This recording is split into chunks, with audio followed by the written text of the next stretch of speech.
Welcome back to Asterisk Unique Coins Value, the channel where we dig through your pocket change to find the hidden treasures. Today, we're tackling a coin that every single American has held in their hand, probably hundreds of times. The humble penny, but this isn't just any penny. This is the 1976 Lincoln Memorial Cent, a coin minted in the year of our nation's bicentennial celebration, with all the special quarters and half dollars from that year. Did the penny get left behind? Or is your 1976 penny secretly worth more than 1 cent? We're going to break down its history, its varieties, and its true circulated value. Let's get started. To understand the 1976 penny, we have to take a quick trip back in time. 1976 was a monumental year in the United States. The country was celebrating its 200th birthday. This led to a wave of patriotic issues from the U.S. Mint, most notably the bicentennial quarters, half dollars, and dollars featuring special reverse designs with a colonial drummer and a Liberty Bell. But the Lincoln Cent? It kept its familiar design. The obverse, designed by Victor D. Brenner, features the profile of President Abraham Lincoln, a design that's been in use since 1909. The reverse, designed by Frank Gasparro and introduced in 1959, features the Lincoln Memorial. This was actually a cause for some minor disappointment among collectors at the time. Everyone wanted a special bicentennial penny. However, Gasparro did include a cool little Easter egg. If you look closely inside the memorial on the reverse, you can see a tiny, detailed statue of Lincoln sitting. It's a fantastic piece of miniaturist art on a 1-cent coin. All right, let's talk numbers. Value in coin collecting is almost always driven by scarcity and condition. So, how many of these do they make? A lot point 1976, Philadelphia. No mint mark asterisk 4,670, 4,292,426, 4.6 billion. 1976, Denver Mint. D mint mark asterisk 4,221,592,455, 4.2 billion. 1976, San Francisco, proof coins only, 4,149,730, that's right. These coins are extremely common in circulated condition. The San Francisco Mint, however, only produced proof coins for collectors. These mint mark coins were struck on polished planchets with specially prepared dies, giving them a brilliant, mirror-like finish. They were never intended for circulation. So, let's get to the million-dollar question. Or should I say, the 1-cent question? What is your worn, circulated 1976 penny actually worth?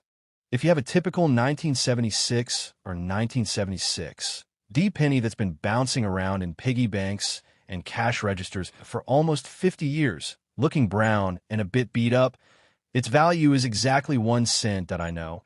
It's not the exciting answer you were hoping for. Because they made so many, the base value for a worn specimen hasn't budged. However, condition is everything. The value starts to climb when we get into coins that have seen little to no circulation. Coins are graded on a scale from 1 to 70. A circulated coin might be graded good, G4, or very fine, VF20. But an uncirculated coin, designated as MS60 through MS70, retains its original mint luster and has no wear. For a 1976 penny, the color is also crucial. A red penny has its full original copper color, a red-brown, RB, has started to tone, and a brown, bin, has fully toned. As you can see, a perfect coin is worth a significant premium. But finding a coin that hasn't gotten a single bag mark or scratch in almost 50 years is incredibly difficult.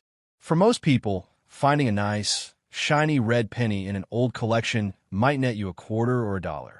Now, this is where the fun begins. While a normal 1976 penny is common, the mint wasn't perfect. Errors and varieties are what can turn this common coin into a real winner. Here's what you need to be looking for on your 1976 pennies. This is the big one. A double die occurs when the hub imprints an additional, slightly offset image onto the die. This creates doubling that is stamped onto every coin from that error die. Well, today we're diving deep into the world of the 1980 Lincoln Memorial Cent. We're going to bust some myths, uncover some hidden secrets, and by the end of this video, you'll be an expert on exactly what to look for in your own collection. So, grab your coin jars and your magnifying glasses, and let's get started. First, let's set the stage. The year is 1980. Ronald Reagan is about to be elected president. The Empire Strikes Back is in theaters, and the U.S. Mint is producing pennies on a massive, massive scale. We're talking billions of them. So the first thing to understand is that a typical worn, circulated 1980 penny is extremely common. In 1980, pennies were struck at 3 different mints, Philadelphia ***, no mint mark a whopping 7, 414, 705, 000 struck. That's 7,414 million. It's one of the highest mintages ever. Denver ***, D mint mark 5, 140, 098, 660 struck. Over 5 billion at San Francisco ***, it's mint mark 3, 554, 806 struck. Wait, hold on. Only 3.5 million? That seems different, right? We'll come back to that .so because they made so many. The vast majority of 1980 pennies you find in circulation are worth exactly 1 cent. If you have a worn, scratched, brown 1980p or 1980 D penny, its value is in its face value. It's a great candidate for starting a collection or teaching a kid about coins, but it's not going to pay for a new car. Now, I can hear you saying, but wait, I saw one online for $5,000. And you might have. That's where the details come in. The value of a 1980 penny isn't about the date alone. It's about condition, mint mark, and most importantly, errors. As with any coin, the better its state of preservation, the more it's worth. A 1980 penny that looks like it just came off the press is called mint state and has value to collectors that a typical uncirculated 1980 D penny might be worth 25 to 50 cents. An uncirculated 1980p, no mint mark, might fetch 20 to 40 cents. Could be holding a coin worth hundreds of dollars. Beyond the major error, the value of any coin is determined by 2 other main factors: where it was made and its condition. As we saw, both the Philadelphia, no mint mark, and Denver, D mint mark, coins have huge mintages. Neither is significantly rarer than the other in circulated condition. So a worn 1984 D is also worth 1 cent. Condition is everything. A penny that's been in circulation for 40 years is typically worn brown, BN, and its details are flat. But if a penny was saved straight from a mint roll, it could be in mint state, MS condition. The most valuable are those that still have their original copper red color, graded as red, or D. That's so, while a perfect, uncirculated 1984 penny might be worth $1 or $2 to a collector trying to complete a set, it's not a retirement fund. The real value for most of us is in the hunt for that dramatic double die error. Now, let's tackle a big myth you might have heard online. If you Google 1984 penny, you might see some wild prices. This causes a lot of confusion. Someone will see a listing for a 1984 penny selling for $10,000, and they'll run to their jar, thinking they're rich. Here's the truth. Those listings are almost always for coins that are professionally graded in perfect MS-70 condition, which is virtually unheard of for a business strike coin from this era, or they are for the double die error. They are not for the common coin in your pocket. Context is key.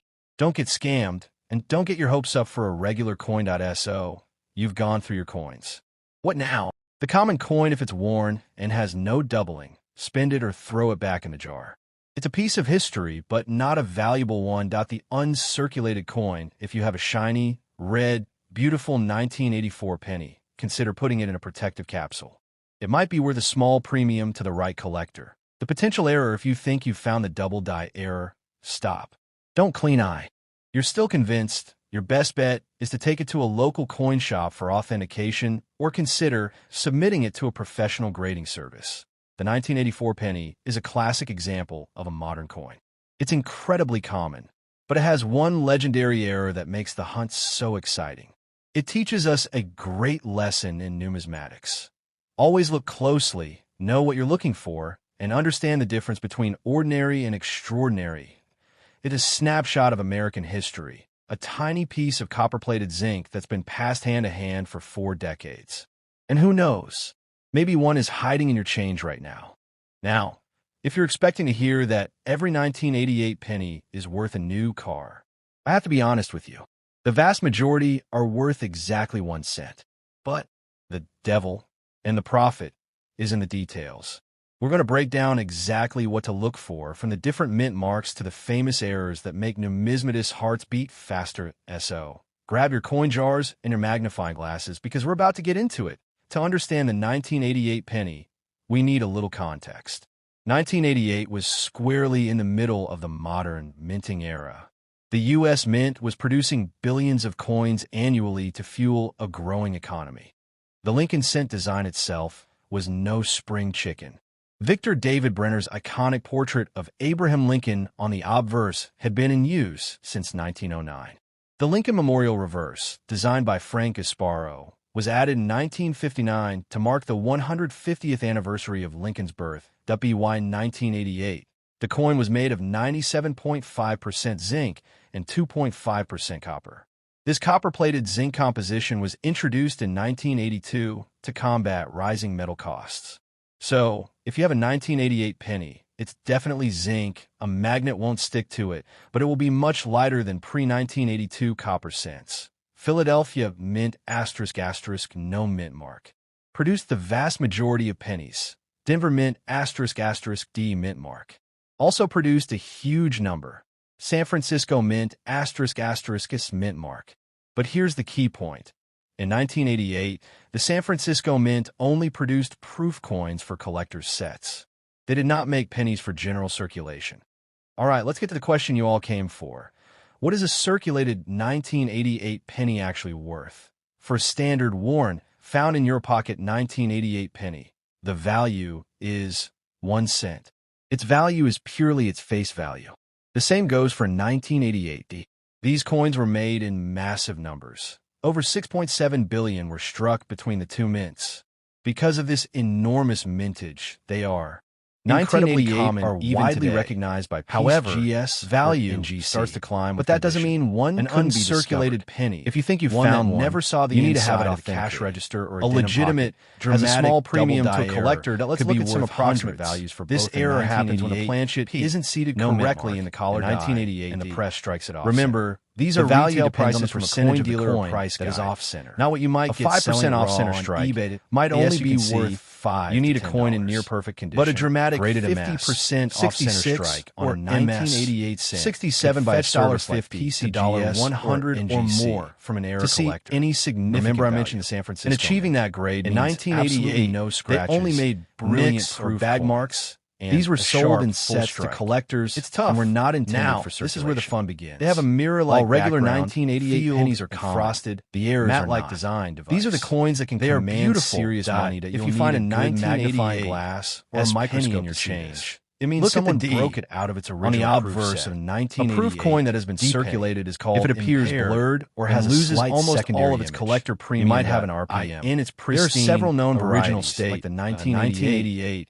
RPM cent is worth about $1 through RPM $2 on its own. And the value is in keeping the complete proof set intact. These could be worth $20 to around $100 or more, depending on the specific variety. How do you hunt for these treasures? Visibility of the get a roll ****. This is the holy grail for the 50-cent roll collectors. It's a cheap double die fun treasure happens when the hub imprints by year and mint working **** separate, creating a doubling effect on all coins struck by that die. D-pennies. This is not the carefully machine doubling 5x, which is much more common and worthless. The true examine the mint mark on every 1988 show clear doubling for any signs of doubling or in God we trust. Look for errors. To my knowledge, no major double die broad strikes where the coin is misshapen because it wasn't held by the collar, or clip planchets. That if you think you found something truly special, a strong RPM or a potential